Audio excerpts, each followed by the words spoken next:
And we should be live any moment now. Oh, yes. And there it is, a smile from a vision. It's Malin Motherfluffin Kleinsmith. Hello. How are you doing? I'm good. How are you? I'm all right. We're getting great noise from that speaker. That speaker works. It was like good. Yeah, you're there you go. You got all bedtime story on me then. Now, just before we sort of jumped on here, we were talking about the size of the forearms there. And it looks like, look at that bad boy on the wrist. Doing a bit of work on that. Marlin, it's great to have you on my show. How are you doing? Thank you. Thanks for having me. Yeah, I'm doing great. Listen, it's all official. Everybody knows the 601 card is done, locked, set. Main event was announced today, this afternoon. As we come to you, it's Monday night. The announcement had just been made, and pretty big match. But to be honest, I'm going to say that your match with Irina Gladkaya is, in my opinion, potentially the very best on there. For those people who don't know about Irina, just give us a little bit of background on this last, because it's fair to say you guys are pretty familiar with one another. You've pulled a number of times before, yeah? Yeah, we have pulled a lot of times before. She has also been in the sport for a long time.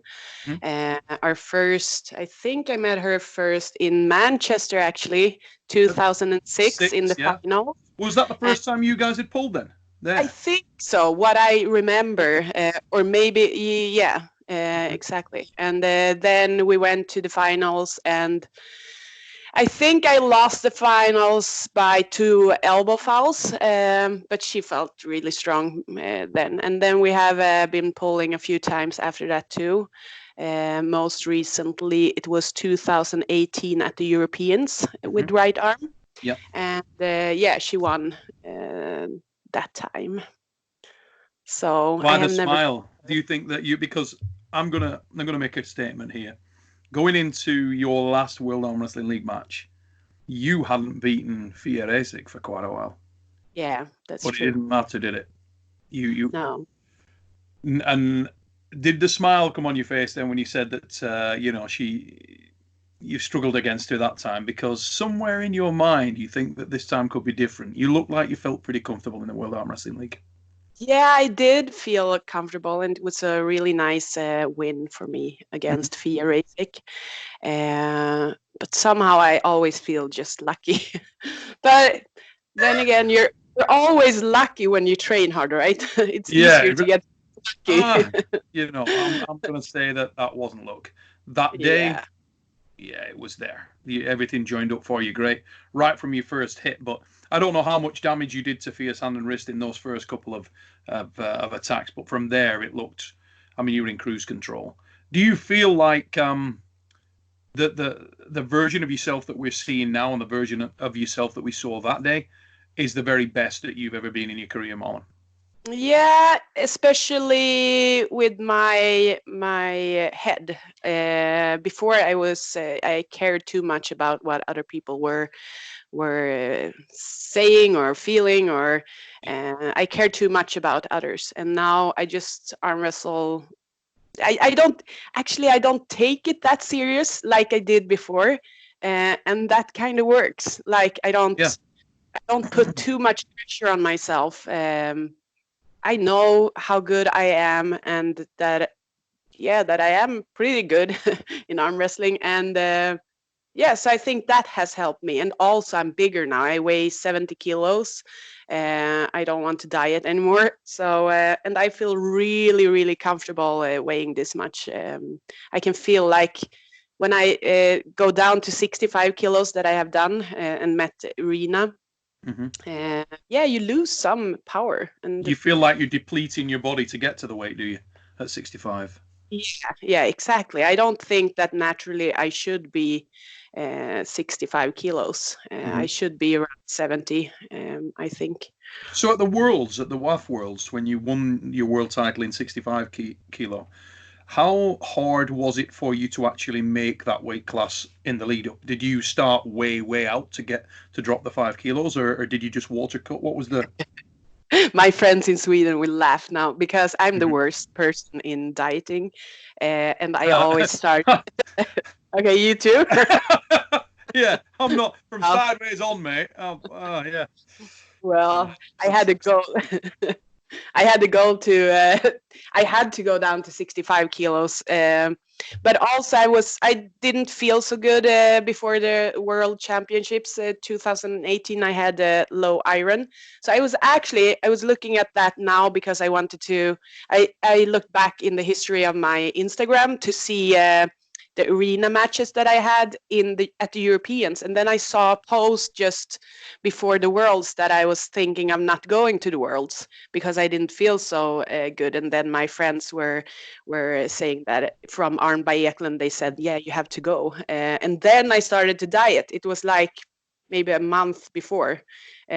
So yeah, and I ate a lot of cookies and sugar. I was not so strict, but then the last day or two, I had to stop eating and stop drinking, and it was really tough to go down Yeah. to 65 kilos. Do Yeah, you do you do much of a water cut? Do you sauna or anything like that when you? So I is that hate where you mostly make it? not sauna. Sauna. I'm not. First of all, I don't have an easy time sweating. Not even at the gym. Maybe I don't train enough. But and also in the sauna, I have a tough time to sweat. So usually I just put a lot of clothes on and then I bike at the gym. Okay. Uh, so that is how I'm cutting water. Not. I hate sauna. It's too warm for me. Even if Yeah. Finnish. Well, yeah. Even if you finish, but the Scandinavian nations are always famous for their use of the sauna, and they like the sauna in the main. I remember I went over. I was with Anders Axlo in Yeah. on the side of a lake. He's got a little sauna over there, and he was Mm. showing me some Swedish tradition where you beat out of each other with like the branch of a tree. I don't Yeah. know whether that's a real tradition or It whether is he just thought, you know what, I'm just going to leather this fat knacker with a branch of a tree.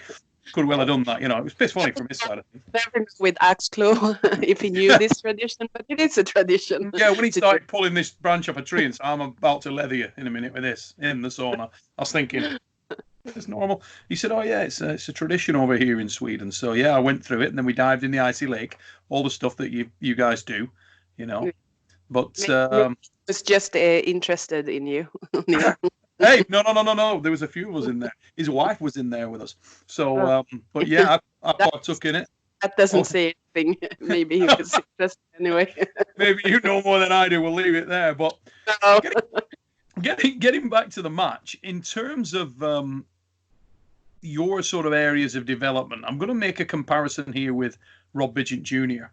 because I think you guys have got a little bit of commonality in one area that neither of you felt, and I'm talking about the older version of you rather than now, neither of you felt that you were at your best or able to give of your best when you were in the strap. And a lot, if you look back at your career in the Worlds, in the Europeans, in other major events, Arm Wars, PAL, you'd often struggled when the strap was applied.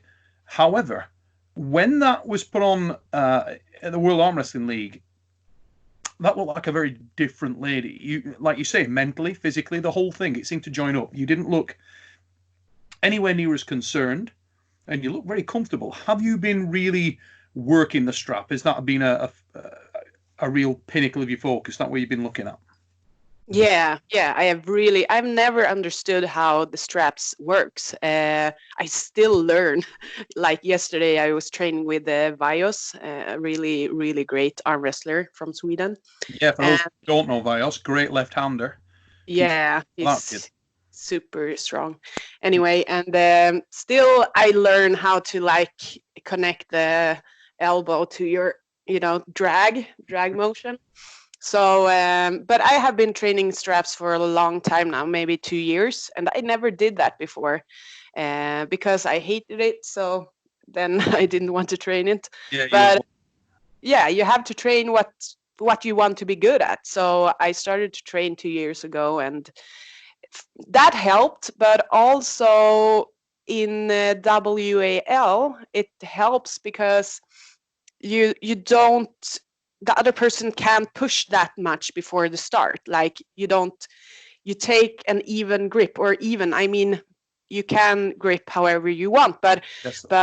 it feels more even, and then it's just go. So you can't, the other person, I think, or what I experienced with Fia is that then I could get faster, I think. So Yeah, you were sort of less restricted.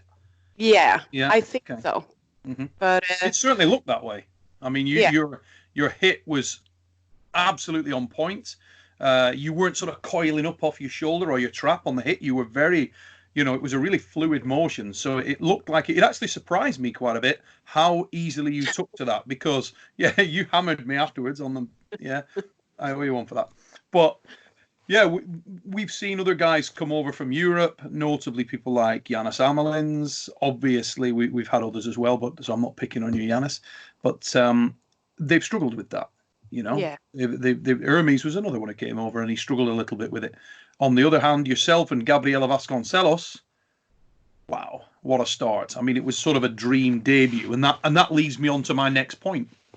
Do you feel, you spoke a moment ago about the fact that mentally you feel stronger than you've ever been, and I wondered, in this situation, does it put additional pressure on you that you performed so well in your debut, pulling against a lady that the World Arm Wrestling League were, and the viewers of the World Arm Wrestling League were extremely familiar with? They'd never seen her beaten, and then you came in your debut out of nowhere and completely decimated her. Do you think that's put some pressure on you that now there's going to be that level of expectation surrounding your matches? I hope not, and I don't think so, because I see myself as the underdog in this match, and I love to be an underdog, and I do watch the latest match between me and Irina daily to just fire myself up. Yeah. I think, like we have talked, you and me, about you sometimes says that I don't feel secure enough or something, but it's, for me, I want to like beat myself and almost think that, oh, she's impossible. I need to like think that way to get into that day and feel like, okay, now I'm going to show everybody that she's not impossible. Yeah. So it's like I'm beating myself up with thought that I can do it before. And then the final day, I'm like, okay, but you have nothing to lose. And I Mm. love that feeling when you don't have anything to lose. So with Irina, I don't think that I don't feel that I have a pressure to win because she has won all the other times that we have met. But maybe next time, if it was somebody that I didn't feel that way about, then maybe my head wouldn't be good enough. Who knows? It's hard to be the favorite, I think. Knowing what you know about Irina and her style, how she arm wrestles, how she's arm wrestled against you previously, do you feel like this is a situation where that could be reversed a little bit, in that she may struggle with adapting to the World Arm Wrestling League format? Or to add on to that, or to build on to that, do you feel like you learned enough in your first experience with the World Arm Wrestling League to be able to make sure that she struggles, Yeah, I think that I don't know how other people works, but for me, when I go to a competition, and it's a little bit different rules, or not rules, but how you take the grip, and you have a bigger pad. I like to be prepared of that, and I prepare myself for things like that, and I watch everything. I watched a lot of WAL matches just to see and study how it worked before. And if she's such a person, then she can adjust and also have a good day that day, like I did my first WAL match. But for sure, now I know more. I have more experience, and now when I pull with, with my teammates, I definitely think about everything WAL style. That is how I pull, and I do pull 90% with straps, because I know that our matches will end up in straps. That's for sure. Do you think that that's just because of the style you guys pull in, or do you think that Irina will be really looking for the strap because of prior experience? She will looking for straps. Yeah, For and it's not real. hard to get in there. Yeah, understood. No. Now, we know, or from what we've seen in the past, Irina, she's primarily a top roller. She seems to be very, very strong in the first third on the B side. For someone who hits as explosively as you have done in the past, does that? Do you think that's why she's had so much success with you? Because your sort of momentum is used against you, because she's so strong in this upper third on the reversing top roll, and you are so aggressive a little bit to the side as well. You tend to, like a lot of the Swedish ladies, you're quite open on the hit, and with a lot of back pressure, you also go aggressively to the side with your body. But that puts a massive amount of pressure on your own hand and wrist. Yeah. Do you think, or have you considered changing things up? Have you got a sort of a plan B? You don't have to tell us the strategy right now, obviously, because it's before the match. But have you been working on other options? I have been training with different people doing different things when I pull, and that is how I usually pull. I want to come in to where I'm the strongest, and then instead of changing myself, I change the person that I pull against, and I ask them to do different things, so that if that person goes really like top roll, I try to come out in my position anyway, and if that person tries to hook, I try to anyway not letting that person come into his, I often train with men, but into their hook. So that is the way I train. I don't train I want to come into my strongest hit, or where I'm the strongest, and instead of changing myself, I train with people that does different things. I don't know if that makes sense at all. Yes, it does. And I'm going to point out also, I want to take my hat off to yourself and the other Scandinavians and people who for whom English isn't your primary language, because to come on here and try and articulate that kind of stuff, try and talk that through, it's not an easy task, Malin. So really, we give you a lot of rope on that one. No, really, it's difficult to do that. I couldn't come to Sweden. I couldn't hope to go to Sweden, to Russia, to Brazil, and to try and speak to people in the manner you do. It's very clear, and I'm sure everybody understood exactly what you mean there. Yeah. I've got a lot more to ask you, but to be perfectly honest, not in this part,